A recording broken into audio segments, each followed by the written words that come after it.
Activité 1, qualité acoustique d'une salle. Alors normalement, vous avez regardé les 2 vidéos et à partir de celle-ci, vous pouvez répondre aux questions. Première question, comment peut-on changer l'acoustique d'une salle? Alors la première chose évidente après avoir vu les vidéos, c'est de rajouter des matériaux absorbants. Alors les matériaux absorbants, ça peut être par exemple des rideaux,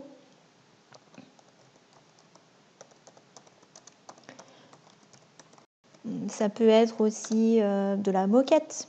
On peut mettre de la moquette au sol. Voilà, des fauteuils, même les personnes sont des matériaux absorbants.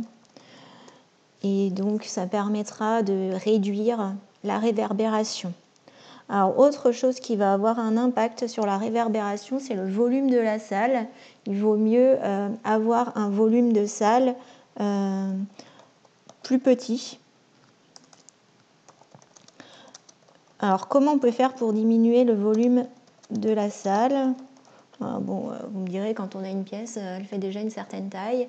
Alors ce qu'on peut éventuellement envisager, c'est de rajouter des cloisons. Et ce que beaucoup de personnes font, et d'ailleurs vous avez déjà dû remarquer dans les salles de classe ce qu'on fait, c'est que souvent on abaisse le plafond en mettant un faux plafond. Ça permet justement donc de faire diminuer un petit peu le volume de la salle. Et puis autre chose, il n'était peut-être pas fait mention dans les vidéos, mais en général on essaye d'éviter d'avoir une salle trop symétrique. Donc pour éviter d'avoir une salle trop symétrique, par exemple les mesures qui sont mises en œuvre dans les théâtres ou les salles d'opéra, ça va être de construire des balcons ou de faire des alcôves dans la salle. Et puis souvent il y a plein de petits ornements justement pour casser la symétrie, où on peut tendre des voiles, des choses comme ça.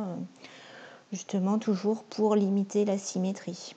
En général, il vaut mieux éviter d'avoir une salle parfaitement rectangulaire. Il faut avoir des objets qui cassent la symétrie. Et que risque-t-il de se passer s'il y a trop de réverbération?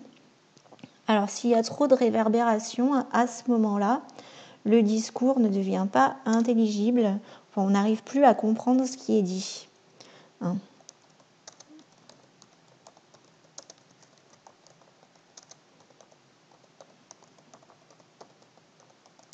On ne comprend pas ce qui est dit puisque les mots se chevauchent et on a du mal à faire le tri, notre cerveau a du mal à faire le tri entre toutes les informations qui arrivent en même temps.